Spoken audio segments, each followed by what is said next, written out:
Hey everybody, David the AI Guide here for episode 17 on Saturday. And we're still talking about AI at work. And there's a common application package that most companies use that is full of AI now, and that's Microsoft Office. So for email, the Outlook app has Insights now, and Insights tells you who the most important people that you're in contact with. So it prioritizes their emails versus other people's emails. And it also tells you how much time you spend on email versus other activities, such as meetings, because your calendar is handled in Outlook.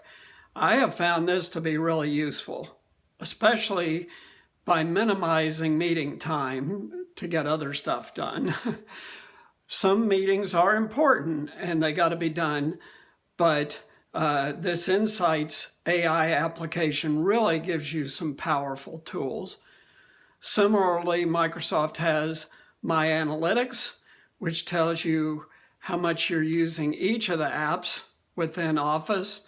And for me personally, that's Excel most of the time, but everyone's different. And this also gives you a very good handle on your work habits. And then within Word, now they have Dictate, which is obviously speech recognition software. And we are getting closer and closer to the time where you won't have to type everything out on a keyboard. Now, some people can type very quickly, but Dictate ultimately, and tools like it, we've already talked in other videos about Siri and Alexa and stuff like that, Google Home. All these speech recognition tools are getting much, much better. And as they get closer and closer to perfection for each language, ultimately they'll replace the keyboard and typing and all that stuff. And also at work, there's a lot of other things going on with AI.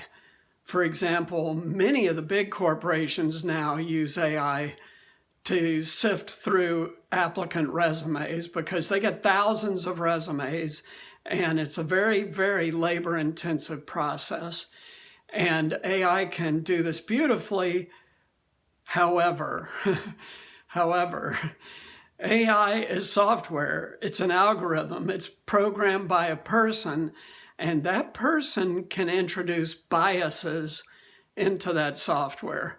So with regard to using AI to screen applicants, there's been a lot of controversy because a lot of the algorithms would be biased in favor of men versus women or in favor of white people versus non-white people and stuff like that, and that's all bad.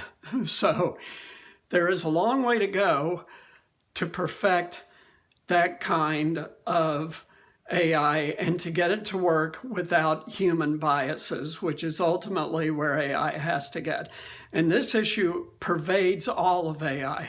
How do you construct and program AI without our human biases? A very difficult task. And then ultimately, with regard to work, there's going to be a huge breakthrough in 10 years or so.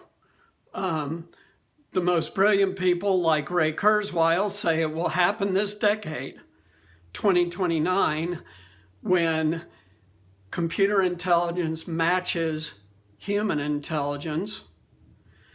And then later will be the singularity, which is the merging of human and computer intelligence.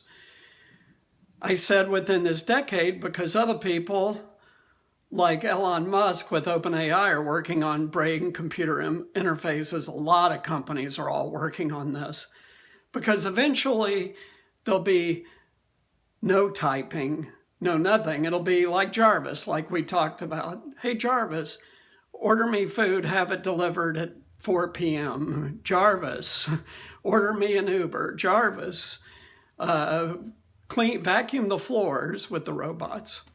So this is where things are going. Next time we'll wrap up AI at work.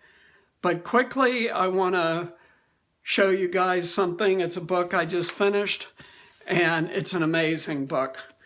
And it's by DrKai-fuLee, AI Superpowers China and the United States and the rest of the world.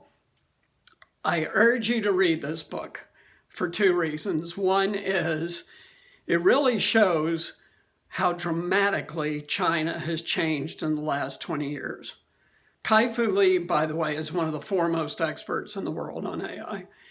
And the other thing is it outlines some of the significant issues that AI presents, including job loss, which I've told you, that's why I'm doing this, is to help you identify areas that are subject to automation and guide you toward areas that will not be subject to automation. And DrKai-fuLee talks a lot about that in this book. So if you like to read, get the book. Highly recommend it. Thanks, and I'll see you next time to wrap up AI at Work.